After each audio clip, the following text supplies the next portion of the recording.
সাথে আছে বেগুন ভাজা,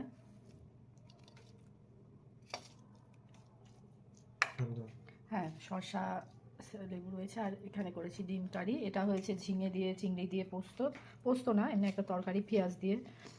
তো তেলাপিয়া মাছের ঝোল, পেঁয়াজ কালো জিরে কাঁচা লঙ্কা দিয়ে